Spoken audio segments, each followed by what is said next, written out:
प्रसंग चल रहा है कि उसमें क्या कहते हैं, विष्णु और ब्रह्मा जी का आपस में इसी बात पर युद्ध हो गया। ब्रह्मा जी कहते हैं मैं तेरा बाप, विष्णु जी कहते हैं मैं तेरा बाप। जब इन दोनों का युद्ध हो गया तो बीच में इसने, काल ने एक स्तंभ खड़ा कर दिया तेजों में। फिर ये लड़ना तो भूल गए, उसके और छोर को खोजने लगे। लंबी कहानी है, लेकिन उसी समय वो प्रकट हो गया वहां पर शंकर भगवान अपने पुत्र शंकर के रूप में। इन दोनों को समझाता है कि तुमने गलती से अपने आप को भगवान मान लिया, यू आर नॉट गॉड, तुम ईश नहीं हो। ये क्या कहता है, ये सब मेरा है, मैं यहाँ का ईश्वर हूं। तो यहाँ सूक्ष्म वेद में परमात्मा ने निर्णय दिया है कि मुल्ला माया जग में, मुल्ला माया मग में बैठी, मग माने रास्ते में, और अंसा चुन चुन खाई, ये ज्योत स्वरूपी कहे निरंजन में ही करता भाई। एक न करता दो ना करता नौ ठहराई भाई, और 10वां भी धुंधर में मिल जा सत्य कबीर दुहाई। गरीबदास जी को तो ज्ञान प्राप्त हुआ, भगवान को देखा जाना। उसके पश्चात अपनी अमृतवाणी में कहा है कि ये ज्योत स्वरूपी यो काल कहता मैं ही परमात्मा हूं, और एक न करता दो ना करता नौ बना दिए भाई। नौ तो जा लिए इनके उछल कूद मचा के, और 10वां भी ऐसे ही चला जाएगा, मृत्यु को प्राप्त होगा। एक सत कबीर दुहाई कि केवल एक कबीर परमात्मा जो है ये है अविनाशी परमात्मा, ये परमात्मा नहीं है। ये ब्रह्मा विष्णु महेश को तो ज्योति निरंजन ही रिजेक्ट करता है कि तुम परमात्मा नहीं हो, तुम भगवान मालिक नहीं हो। तो हमारी बुद्धि कहाँ थी, और हमारे ऋषि मुनियों की, आचार्य शंकराचार्यों की बुद्धि कहाँ थी, और हमारे सदग्रंथ क्या बताते हैं। सदग्रंथ हमारे सिलेबस है, अध्यात्म मार्ग का सिलेबस है, पाठ्यक्रम की बुक है। और जो टीचर पाठ्यक्रम की किताबों से अलग बकवाद पढ़ा रहा है तो टीचर ठीक नहीं, विद्यार्थियों का नाशक है। तो आज तक जितने धर्मगुरु हमारे हुए हैं वो हमारे सदग्रंथों से भी परिचित नहीं थे। उन्होंने हमारे दादे परदादों को भूत बना दिया, आप भी नरक में गए और अपने भक्तों को भी साथ डुबो दिया। पुण्यात्माओं, सौभाग्य आपका, धन है आपके माता पिता जिनसे जन्म हुआ। आप कोई छोटी किस्मत वाले नहीं हो जो आज मनुष्य जीवन प्राप्त है जिनको, लेकिन दुर्भाग्य उनका जो इस असली वस्तु को छोड़कर नकलियों पर सारा जीवन नष्ट कर रहे हैं। सारा दिन एक पेट के लिए, कोठी बंगले के लिए, एक दूसरे को छलने के लिए, ठगने के लिए सारा दिन कौवे की तरह दृष्टि रखता प्राणी। अदान भगवान करके और 12 पंथ नाम जो ले ही सो हमरे मुख आन सुनोही, और अनेक पंथ चलाऊं या विद जीवों को बरमाऊं, और बेशक जइयो जोग जीत संसारा, फिर जीव न माने कहा तुम्हारा। जीव तुम्हारा कहा न माने, हमारी ओढ़ हो बाद बखाने, हमारे अज्ञान के वकील बने पाओगे सब। तब परमात्मा ने कहा था कि यो काम मेरा है, तो अपना करना, मैं अपना करूंगा। फिर इसने कहा था कि भगवान जबरदस्ती ना करिए, चौथे युग में कोई से भी युग में अपना ज्ञान देना। आप आपके ज्ञान को जो स्वीकार करे आपका, और मेरे ज्ञान को स्वीकार करे वो मेरा आहार, मेरे जाल में फंसा रहे। परमात्मा ने पता था कि जब तक मेरा ज्ञान ही नहीं ग्रहण करेंगे तो वो मेरे होंगे कैसे। तो परमात्मा ने कहा था ठीक है, मैं ज्ञान ही देकर अपने बच्चों को अपने पास अपनी शरण में लूंगा। तो क्या कहा भगवान ने कि चौथा युग जब कलयुग आई तब हम अपना अंश पठाई, और काल फंद छूटे नरलोई। काल ने जो फंद कर रखे हैं, यहाँ हमें मूर्ख बना रखा है, संस्कारों में जकड़ रखा है, यही जन्म मरण के चक्कर कोल्लू में डाल रखा है। कहते हैं काल फंद छूटे नरलोई, सभी नर नारियों का ये काल का फंद छूटेगा, और सकल सृष्टि परवानिक होई, पूरा विश्व नाम लेगा दीक्षित होगा। धर्मदास जी को 600 वर्ष पहले परमात्मा बता रहे थे, धर्मदास जी लिख रहे थे। धर्मदास जी को शंका हो रही थी मन मन में, वो तो अंतर्यामी थे। तब बताते हैं कबीर साहब साथ के साथ उसका दिल भी रोक रहे हैं और बता भी रहे हैं कि कलयुग बीते 5500 पाचा, तब ये वचन मेरा होगा साचा। जब कलयुग 5505 वर्ष बीत चुका होगा धर्मदास, जो मैं आज बोल रहा हूं और तू लिख रहा है ये उस समय सत्य महसूस होगा। उससे पहले तो ऐसा लगेगा जैसे झूठ बोल रहे हैं। ये कभी हो ही नहीं सकता कि कबीर साहब की भक्ति करेंगे। कबीर एक जुल्हा है, कबीर एक दानक है, छोटी जाति में था। इस तरह की कैसी धारणाएं थी परमात्मा का, उस परमेश्वर की शरण में जा, उसकी कृपा से तो परम शांति को और शाश्वतम स्थानम यानी सतलोक को, अविनाशी स्थान को प्राप्त होगा। यहां परमात्मा कह रहे हैं कि कलयुग बीत जावे जब एता और सकल प्राणी परम पुरुष पद चेता, उस परम पुरुष के यानी मेरे उस पद यानी उस परम पद के सभी जानकार होंगे। चेता माने सबको ज्ञान होगा कि कोई ऐसा स्थान है जहां सदा सुखी रहेंगे, कभी मृत्यु नहीं होगी, वहां आपका परिवार होगा एज इट इज। जैसे यहाँ आपके बेटा बेटी पोता पोती हो गए, भाई बहन है, और यहाँ तो पैसे के ऊपर 2 मिनट में भाई तो भाई लड़ पड़े, माँ बाप बेटे का झगड़ा हो जाए, क्योंकि यहाँ तो ओछा लोग है, सब चीज का अभाव है यहाँ पर। और फिर मौत सामने साथ खड़ी है, लट लिए, कभी भी मार दे तलवार लटकरी गर्दन पे। तो वहां जाने के बाद ऐसे आपका परिवार बनेगा जो आज आपकी शरण में आ गए, आपके परिवार में आ गए और भगवान की शरण में आ गए। और धीरे और भी जो आपसे पहले के संस्कारी हैं उनको भी भगवान शरण में लेगा, और धीरे धीरे फिर ऐसे आपका वहां जाकर के एक परिवार बन जाएगा। और वहां इतने बड़े आपके महल हैं, इतना खुला स्थान है, बाग बगीचे लगे हुए हैं, आपके प्रत्येक के महल उसमें आंगन में झूले डले हुए हैं, तालाब बने हुए हैं। देखो यहाँ आप देखते हो किसी भी अधिकारी अच्छा जो ऑफिसर लग जाता है या कोई घना सेठ होता है तो क्या करता है, बड़ी कोठी बनाता है, आगे बड़ा लान बनाता है, उसमें फूल फल दार वृक्ष लगाता है, उसमें तालाब बनाता है, तो वो उसको, और उसमें वो बैठता कितनी देर है, या तो उसका याद है कि हम कहीं ऐसे ठाठ करते थे, वह भड़ मारे है उसके, या उसका लाभ भी नहीं ले सकता, वो सारा दिन टेंशन में रहता है। सब सुबह निकल जाता है, शाम ना आके गड़बड़े, वो किस समय तो उस बाग में टलेगा, किस समय वो वहाँ घूमेगा, कब नहावेगा उस तालाब। तो वहाँ जैसे आप पिकनिक में आने जाते हो और आपको घूमते हो फिरते हो, कहीं पहाड़ी देखते हो, किसी बाग में जाते हो, आपको सारा दिन का पता नहीं कब चलेगा। इसी प्रकार सतलोक के अंदर ऐसे ठाठ हैं और वहाँ कोई काम नहीं। जैसे ही बाप को बैठों को भोजन मिले, कभी आके खा जियो भाई, और कितना घूमो फिरो, खेलो कूदो, ताश खेलो, तो कितना आनंद आओ, आपने कहने की जरूरत नहीं। तो वहाँ ये है एक स्कूल विद्यालय है, आप इस विद्यालय में लाग गए वो काम करना जो यहाँ नहीं करना चाहिए था, ताश खेलना, गुट्टी, ये नाचना कूदना और बकवादों में बातों में ध्यान लगाना नहीं। ये यहाँ पढ़ाई पढ़ो और इस पढ़ाई को पढ़कर तुम सतलोक जाओगे, वहाँ ये सारे सुख मिलेंगे अपने। वहाँ नाचियो गाइयो, किसी तरह ठाठ चरियो, वह मौत हो को नहीं। यहाँ एक तरफ डांस कर रहे हैं, एक विवाह का दृश्य देखा, कलेजे में रखा उस दिन का दास के। सुबह पहले दिन वो नाच रहे थे, डीजे बजा रहे थे, छोरे का लड़के का ब्याह था। अगले दिन रात गई, दुर्घटना होगी, दुल्हा भी मारा गया, और दुल्हे की कार में खासकर वो बैठा करे जो विशेष VIP गेस्ट होते हैं, यानी बहनों के बटेऊ, वो भी साथ मर गए। 2-3 तो बहन विधवा होगी और आप मारा गया। अब डांस करके दिखाओ जो पहले दिन नाच रहे थे इसी गंदे लोक में, और हम क्या कर रहे हैं, यहाँ तो रो के टाइम पास करना चाहिए अपने मालिक को 100 याद करके और भक्ति करके वहां नाचियो कूदियो, कोई मृत्यु नहीं हो, ना कोई विकार है, ना अभाव किसी वस्तु का।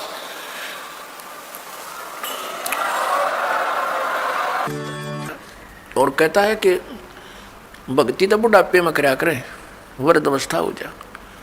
तो उसको बता भी बुढ़ापे में भक्ति कठिन हो जाएगी जब पहले से स्टार्ट ना हुई था, क्योंकि बुढ़ापे में तो फिर सारी ये आपदाएं आती हैं, कभी आंख बनवानी, कभी दांत पड़वाने, कभी पिंडी भड़के, कभी सिर में दर्द, और बड़ा परिवार हो जाता है, कभी कोई बीमार, कोई किसी की मृत्यु, वह सारी उस वृद्ध के चोट लगा करें।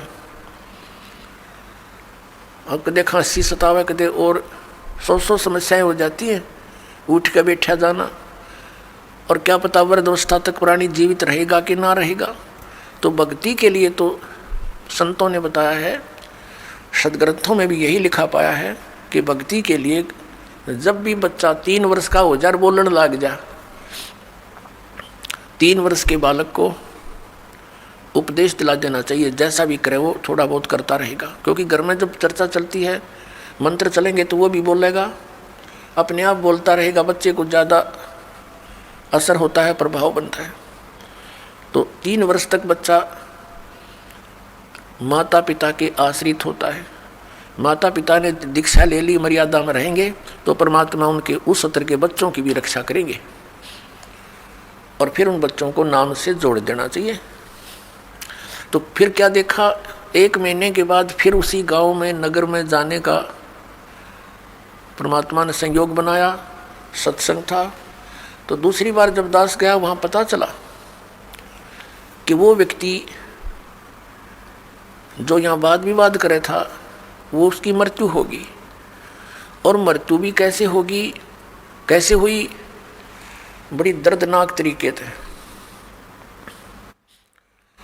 उसका अपना एक कुआं था, इस साइड की बात है, बाडड़ा साइड की, हरियाणा की। उसका अपना एक कुआं था, उस कुएं में नीचे जल था। कुएं में से वो ट्यूबवेल चलाते हैं, तो सारा दिन ट्यूबवेल चलाया, पानी कुछ नीचे चला जाता है।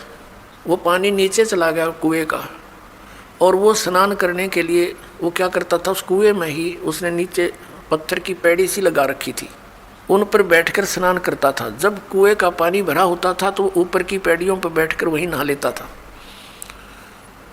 और फिर क्या, उस दिन पानी गया, नीचे उतर, और उसने सोचा इस नीचे वाली पैड़ी पर बैठकर नहा लूँ, और दायरा कम से कम 5 फुट नीचे। उसने ध्यान किया नहीं, वो नीचे जाया तो उस पैड़ी पर काई लगी हुई थी, पैर फिसल गया और कुएं में गिर गया। उसने चेष्टा की पैड़ी को पकड़ने की, वो उसके हाथ की रेंज से बाहर हो गई और उसके अंदर वो डूब कर मर गया। सारी रात ढूंढते रहे उनके घर वाले, बच्चा आया नहीं, कहाँ गया, कैसे है। खोजते खोजते सुबह देखा तो कपड़े और जूते बाहर रखे हैं, अंदर कुएं में मरकर ऊपर तैर रहा है। जब उसको देखा कि उसके हाथों की ने जो कोशिश की उसने पकड़ने की किसी वस्तु को, कुएं की अंदर की साइड पर पक्की थी, वो उस पर काई लगी हुई थी, उसके अंदर से उसी उंगलियों के निशान गड्ढे हुए थे कि किसी प्रकार पकड़ दो, निशान थे, और वो मृत्यु को प्राप्त हुआ। इससे ये ज्ञान समझ में आना चाहिए कि किस आधार से हम इतने फूले फिरे हैं और क्या बकवाद गढ़ते हैं। अब वो वृद्ध होया ना, भक्ति उसने करी नहीं, अब पता नहीं कहाँ धक्के खाता फिरेगा, कोई गधा बनेगा, कुत्ता बनेगा। तो पुण्यात्मा इन बातों को याद रखे। अब उसकी मौत के ऊपर हुई होगी, आसानी से नहीं हुई होगी, रोया होगा, चिंगाड़ा होगा, चिल्लाया होगा, बचा लो बचा लो। बचानी है, कोई याद भी ना करे, वहाँ कौन बचावे, वहाँ भगवान बचावे, अठा के बाहर ले आवे। उस समर्थ शक्ति की ओट होता है, उसका सहारा मिले। प्रहलाद बचाया, ध्रुव बचाया, मीरा बाई बचाई, कितने प्रमाण देख लो जो अब लाखों की संख्या में यहाँ बचा रहे हैं भगवान। तो हमने परमात्मा की शरण अति शीघ्र ग्रहण करनी चाहिए। तो यहाँ भगवान ने हमें बताया है, परमेश्वर ने हमें याद दिलाया है कि झूठे सुख को सुख कहे ये मान रहा मनमोद, ये सकल चबीना काल का, और कुछ मुख में कुछ गोद है। राम नाम कड़ुआ लगे, राम नाम कड़ुआ लगे, मीठे लगे दाम, दुविधा में दोनों गए, हे माया मिली ना राम। ये दास एक, जब हमारे पूज्य गुरुदेव जी सतलोक चले गए, उनका एक आश्रम बना हुआ है तलवंडी भाई, जिला फिरोजपुर के अंदर। तलवंडी भाई बोलते हैं उसको, छोटा सा कस्बा मंडी है वहाँ आश्रम। और भी कई आश्रम हैं, बोगा के अंदर एक खन्ना में भी था, एक नजफगढ़ के अंदर थे उनका आश्रम। तो तलवंडी भाई के अंदर उनके शिष्य बने हुए थे। तो वहाँ ये दास जाता था सेकंड संडे को सत्संग करने के लिए। उन्हीं की प्रार्थना पर कि एक सत्संग यहाँ कर जाया करो, गुरुदेव चले गए हैं। तो वहाँ उनका कोई रिलेटिव आया हुआ था, किसी वृद्धा की मृत्यु पर शोक व्यक्त कर, बुढ़िया मर गई थी कोई। वो शुक्र को आए थे, शनिवार को जाने की तैयारी कर रहे थे 12-1 बजे से। तब उन्होंने कहा कि आप सत्संग सुनकर जाना। जो हमारे गुरुदेव के शिष्य थे, वहाँ सेठ थे, लाला जी थे, कल सत्संग होगा 9 बजे, गर्मियों के दिन थे कि कल 9 बजे ही सत्संग शुरू होगा, 11 बजे तक सत्संग होता है, आप सत्संग सुनकर फिर जाना। कहने लगा मैंने बहुत सत्संग सुने हैं, गुरु भी बना रखे हैं, ऐसी कोई बात नहीं। उन्होंने कहा आपने सत्संग भी सुन रखे होंगे, गुरु भी बना रखे होंगे, लेकिन ये सत्संग उनसे भिन्न है। इसलिए हम प्रार्थना करते हैं। वो कहने लगा नहीं मुझे बहुत आवश्यक कार्य है, कल संडे को एक पार्टी आवेगी, उसके साथ मेरा एग्रीमेंट होएगा और एक मुझे उसमें लगभग 5 लाख रुपए का बेनिफिट है, तो इसलिए मेरा जाना कंपलसरी है। उन्होंने कहा कोई बात नहीं, संडे को 1-2 बजे आते होंगे। हाँ 1-2 बजे आएंगे, तो आप सुबह निकल जाना, 12 बजे चलोगे तो 3 बजे तक पहुंच जाओगे। 4 बजे चंडीगढ़ जाना था उसे। कहने का भाव उसने कतई नहीं मानी और चल पड़ा। पूरा परिवार था, यानी 4 सदस्य थे घर के, वो 2 पति पत्नी 2 उनके बच्चे। अम्बाला के पास आकर के एक ट्रक खड़ा था बजरी से भरा हुआ, और उसके पिछले टायर निकाल रखे थे, जैक ला रखे था, और उसने तो 5 लाख दिखाई दे थे, अनुबंध एग्रीमेंट दिखा था और कुछ ना दिखा। पूरी स्पीड से जा रहा था, मारुति कार थी, उस ट्रक के नीचे घुस गए। प्रथम तो वो लागते मर लिए होंगे, रही खी कसर काट दी और जय कट गया और पूरा लोडेड ट्रक उनके ऊपर पड़ गया। वहीं पर एट द सपोर्ट चारों मर गए। अब चाट ले उस 5 लाख ने सिर पैदल ले। अब परमात्मा कहते हैं जो काम करने का था उसके तो निकट भी नहीं आते, सारा दिन यही गोबर के बूंद की तरह इसने इकट्ठा करने पर लगे रहते और ये यहीं रह जाता है। तो यहाँ परमात्मा कहते हैं राम नाम कड़ुआ लागे मीठे लागे दाम, और दुविधा में दोनों गए ये माया मिली ना राम।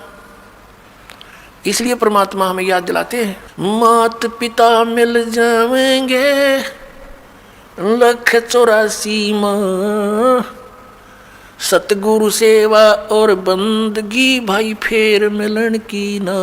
जिस परिवार को तू अपना जानकर और इसी के पालन पोषण में और इन्हीं की लोक लाज में भगवान से दूर रह रहा है भोले आत्मा, ये मात पिता तो तुझे अन्य शरीरों में भी मिल जाएंगे। कुत्ते के यहाँ जन्म होगा वहाँ मात पिता, गधे के घर जन्म होगा तेरा वहाँ मात पिता, बस पक्षी बनेगा वहाँ मात पिता, और अन्य फिर मनुष्य जीवन भी प्राप्त होगा फिर भी मात पिता। मात पिता मिल जाएंगे 1,84 माँ, और सतगुरु सेवा और ये बंदगी ये भक्ति भाई फेर मिलन की ना। अब परमात्मा फिर कैसी गहरी चोटी सात्मा का लगाते हैं ताकि या कुछ फड़फड़ी ले ले, कुछ जाग जा, कुछ असर हो जाए इसका कुछ। ये एंटीबायोटिक है, ये कैप्सूल समझो परमात्मा की वाणी जो आत्मा को झंझोड़ कर धर देगी। और इसके ऊपर जो तीनों गुणों का ये नशा बना हुआ है, या भांग पी रखी है काल के इस झूठे सुख की, इस त्रिगुणमयी माया की, इससे मिलने वाले लाभ की, तो या उतरन लग जाएगी, कुछ कम हो जाएगी, इसका नशा उतरेगा आपको। परमात्मा कहते हैं कबीर ये माया अटपटी और सब घट आन अड़ी, किस किस न समझाऊं या कुएं भांग पड़ी। आप इस सत्संग को छोड़कर अन्य सत्संग भी सुनते हो, उन सत्संगियों के व्यवहार भी देखते हो। नाम सत्संग का कर्म सारे वही जो आम जन साधारण किया करता है, इसलिए समाज में कुरीतियाँ ना घट करके बढ़ती ही चली गई। ऐसे ही ये भ्रष्टाचार भी बढ़ता ही चला गया, दुराचार भी चरम सीमा पर पहुंच गया, अत्याचार लूट खसोट रिश्वतखोरी। तो क्या फ़ायदा हुआ? इतने संत और भक्तों की गिनती नहीं और असर इतना भी नहीं किसी के। कारण क्या है कि वो संत नहीं, और संत के आदेश बिना विकार छूट नहीं सकते। संत का वचन में परमात्मा की दया होती है, उसके ही वचन से उसकी सत्संग सुनने से प्रभाव बनता है। तो वो संत नहीं है, वो दिखे संत, क्योंकि ऊपर के दिखावे से या इस सत्संग वचन सुना देने से संत नहीं होता। संत के बहुत ही ज़्यादा गहरे जो लक्षण होते हैं वो जन साधारण की पहुंच से दूर होते हैं।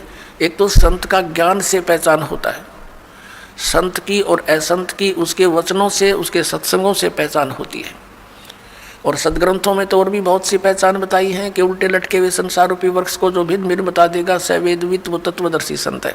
गीता जी अध्याय नंबर 15 के श्लोक नंबर 1 में यही ज्ञान दिया है। और संत की और असंत की पहचान उसके ऊपर के दिखावे से नहीं होती, ऊपर के आडंबर से नहीं होती, उसके ज्ञान से होती है।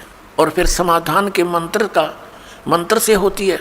ज्ञान भी सुन सुना कर कोई किसी से मिलता जुलता कह सकता है, लेकिन उसके पास उस रोग के नाश करने की इस हमारे जन्म मृत्यु के रोग का नाश करने की और प्रारब्ध के अंदर आने वाले कष्टों का निवारण करने की औषधि नहीं है, वो सही मंत्र नहीं है, तो कितनी ही बातें बनाता रहे वो संत नहीं है। और किसी व्यक्ति ने इस दास से सुनकर और ये मंत्र लेकर तीनों और स्वयं वो संत बनकर इनको दान करने लग जाता है, देता है, तो वो डुप्लीकेट लाइसेंस बना रहा है, क्योंकि वो अधिकारी नहीं है। वो गुरु की आज्ञा के बिना स्वयं ही नाम देता है तो वो निगुरा है और वो अधिकारी नहीं है, उससे उपदेश लिया हुआ भी व्यर्थ ही है। तो इन सब बातों से हमने सावधान रहना है। अब क्या बताते हैं परमात्मा? कंठी माला सुमरणी पैरे से क्या हो, ऊपर डूंडा साध का अंतर राख्या खो। ऊपर तो साध का डूंडा पीट रखा, जैसे कंठी माला तिलक दाढ़ी दूढ़ी बढ़ा रखी, लाल कपड़े डाल रखे, ऐसा दिखे जैसे बड़ा महापुरुष होगा, और अंदर भक्ति ना ज्ञान एक आने का। कहते ऊपर डूंडा साध का, ऊपर लोग दिखावा तीसा दिखे भाई, कति आदमी ने सोचा भगवान से मिल रहा होगा और अंदर खख नहीं उसके, तो उसका ज्ञान से पता लगेगा, उसकी बोली से पता लगता है। जैसे धर्मदास जी को जब ज्ञान हुआ, आदरणीय धर्मदास साहिब जी को, और परमात्मा उनसे बिछुड़ गए थे, उसके वियोग में संतों से मिलते थे और उन संतों से प्रश्न करते थे वो कि ब्रह्मा विष्णु महेश के माता पिता कौन है। गीता जी अध्याय नंबर 18 के श्लोक नंबर 62 में जो गीता ज्ञानदाता किसी अन्य भगवान की शरण में जाने को कहता है, वो भगवान वो परमात्मा कौन है, तो वो उसका जवाब नहीं दे पाते थे। वो वही बोली बोलते थे जो पहले बोला करते थे, ये तो अजरो अमर है, सर्वेश्वर है, महेश्वर है। तो उठकर चल पड़ता था कि ये संत नहीं असंत है। तो संत और असंत की बोली से पता लगे। कबीर परमेश्वर जी कहते हैं, खरना हो केहरी कभू सिंह की खाल उठाए। यदि गधे को सिंह की यानी शेर की खाल पहना दी, ऊपर का कवर उसका, वो उस मात्र से सिंह नहीं बन जाता, शेर नहीं बन जाता, दिखता शेर है बिल्कुल।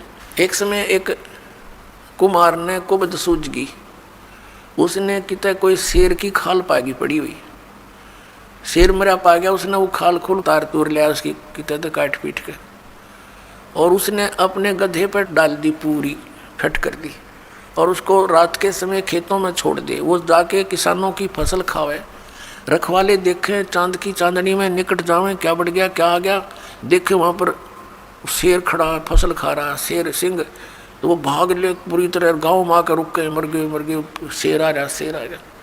अब रखवालों ने उधर जाना भी छोड़ दिया कि रात में शेर आवर फसल खावे, काफ़ी चर्चा का विषय बन गया। एक दूसरे कुमार को पता चला कि भाई शेर फसल तो खा नहीं सकता, देखते हैं कोई गधे पर खाल ना डाल रखी हो किसी ने। उसने सोचा कि भी चल पहचान करते हैं, गांव वालों से कहा भी चलो आज शेर पकड़ते हैं। वो कहने लगे नहीं भाई नहीं, उधर नहीं जाना। वो कहने लगा भी चलो तुम मेरे साथ चलो, वृक्षों पर बैठ जाना ऊंचे चढ़कर।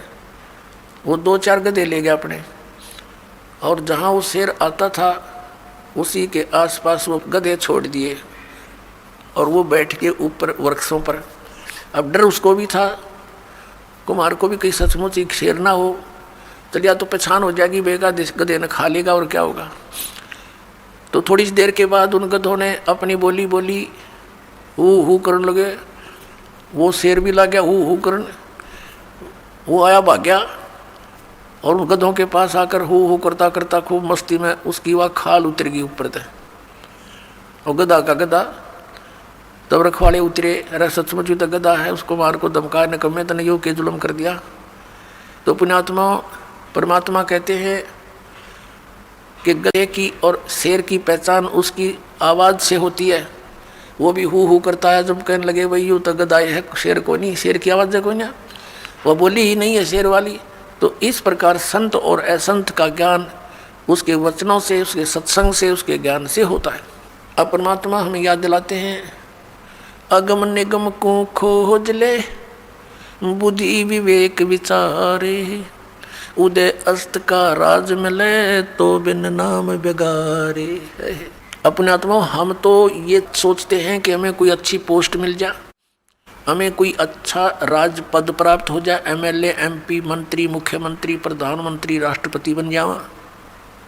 अब परमात्मा हमें क्या याद दिलाते हैं कि जिस वस्तु की तुम चाह कर रहे हो ये मनुष्य जीवन की चाह नहीं है, ये तो बालकों का खिलौने हैं, बच्चों की चाह है, इस टाइप की भक्तों की इच्छा नहीं होती। उसके साथ साथ आप जी ने इसको गहराई से विचार करना होगा, सोचना होगा।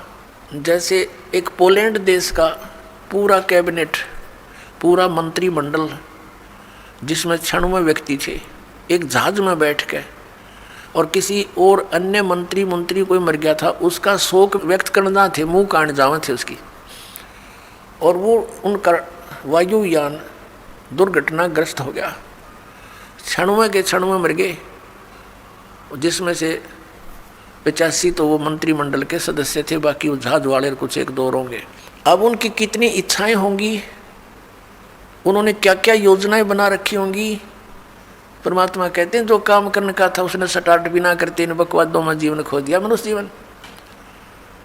आप यहाँ देखते हो, एक बार हरियाणा के एक मंत्रिमंडल ने शपथ ली, उसके 2 मंत्री एक ही हेलीकॉप्टर में दुर्घटनाग्रस्त हो गए।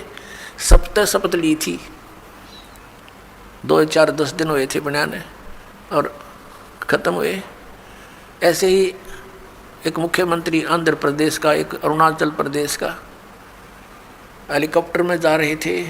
आगे उनकी इंतज़ार में, उनके स्वागत में, उनका माला डालने के लिए लोग खड़े थे अपने स्वार्थवश, और वो दुर्घटनाग्रस्त हो गए। एक की तो 3 दिन में लाश मिली थी और एक की 1 हफ्ते में गिद्दड़ घसीटे थे उन्हें।